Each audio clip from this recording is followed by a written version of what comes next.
తాటి ఆకుతోని చాలా వస్తువులు చేయొచ్చు. ఎక్కడి నుంచి తెస్తారు ఇవి, ఎలా ఏమేం చేస్తారు అనేది తెలుసుకుందాం అర్థం మాటల్లో. అయ్యా నీ పేరు? పైడి అండి. పైడి. ఏ ఊరు మీది? అనంతపురం. ఓకే, తాటి కొమ్మని తీసుకొచ్చి షాప్ అల్లుతానండి. సో చేపతో పాటు ఎన్ని రకాలు ఇలాంటివి చేయొచ్చు?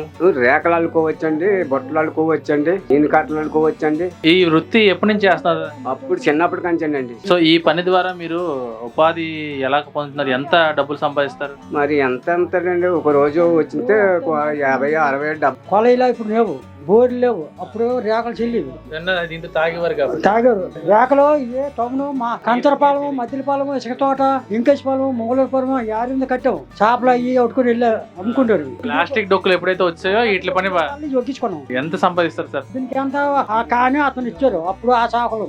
రండి, ఏవేవి వస్తువులు చూపించండి, ఏవో చేయొచ్చు అంటే. మన నొయ్యలు ఉండేవి, ఇప్పుడు అంటే బోర్లు కొలాయిలు వచ్చాయి కాబట్టి నూతులోంచి వాటర్ తీయడానికి ఉపయోగపడే ఇది. కళ్ళు తాగడానికి లేకపోతే వాటర్ తాగడానికి వాడుకునే ఇది ఆకులతో చేసింది. ఇది కూడా ఈ బుట్టలు కూడా మనం ఏదైనా వస్తువులు ఏదైనా అన్ని వేసుకోవడానికి చాలా బాగా పనిచేస్తుంది. ఇందులో మీరు ఏదైనా స్టోర్ చేసుకోవచ్చు, అలాగే ఫుడ్ కూడా తినొచ్చు. వెరీ ఆర్గానిక్ ఇది కూడా. ఇప్పుడు గిఫ్టింగ్ ఇది వాడితే బెస్ట్ అని నా సజెషన్. ఇది ఆర్గానిక్ గా ఇలాంటివన్నీ వీళ్ళు చేస్తున్నారు. నేను కూర్చుని చాప కూడా వీళ్ళు చేసిందే, ఇక్కడే చేశారు, చూసారు కదా. సో అది ఇలాంటి ఆర్గానిక్ ప్రొడక్ట్స్ ని మనం ఎంకరేజ్ చేయాలి. అలాగే ఇలాంటి వృత్తులు కూడా వాళ్ళకి కొత్త తరానికి కూడా నేర్పించడానికి ట్రై చేయాలి. Thank you.